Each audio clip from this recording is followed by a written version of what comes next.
In the first section of this chapter, we discovered that what it is that makes a vector space, what it is that makes vectors, vectors, is the ability to add them to one another. So vectors are things that we need to be able to add in some sense of the word add. And that particular sense of the word add comes from the axioms, the properties that vector addition needs to have. Things like commutativity, for example. So we need to be able to add, and that's one thing that makes vectors vectors.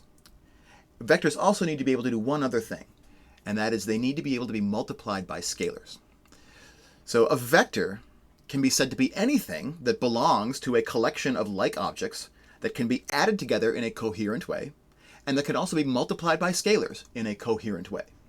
And those coherent ways are spelled out by the however many, 11 or 12 different axioms that tell us what an operation needs to do in order to qualify as an addition operation, and what an operation needs to do in order to qualify as a scalar multiplication operation, and how those two operations need to be compatible with one another.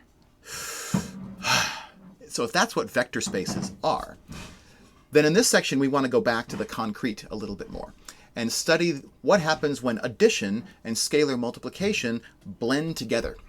And we think about what is possible if I can both add and scalar multiply by vectors. When I combine those two operations together, we get the umbrella operation that's known as linear combination. So linear combination just describes the result of taking a basket full of vectors, multiplying each vector by some scalar, so doing some scalar multiplication, and then adding together all of those results. Right?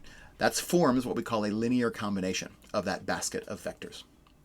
In this section, I think one of the things that's the most challenging to get through our heads is the idea that we're still going to be talking about sets of vectors. So for example, we're going to be introduced to the concept of the span of a set of vectors in this section. And the span of a set of vectors is the collection of all possible linear combinations of those vectors. It's all of the vectors that I can get by multiplying the vectors in my basket by whatever scalars I want to, and then adding those results together. So the span of a set of vectors is going to be some other big set of vectors that we need to figure out some way of describing. And so linear combinations, because it is the umbrella operation that makes vector spaces what they are, and span being the space of all possible linear combinations of some collection of vectors that we start with. These are really foundational concepts in the study of linear algebra. So in this section, we're going to just get some practice on thinking about what we can get via linear combinations of vectors. What does linear combination look like geometrically if our vectors are just vectors inside of the xy plane, for example? And then how do we characterize the span of a set of vectors? How do we know, and how do we write down in notation and in words what is the set of all answers that I can get by taking linear combinations of a given set of vectors?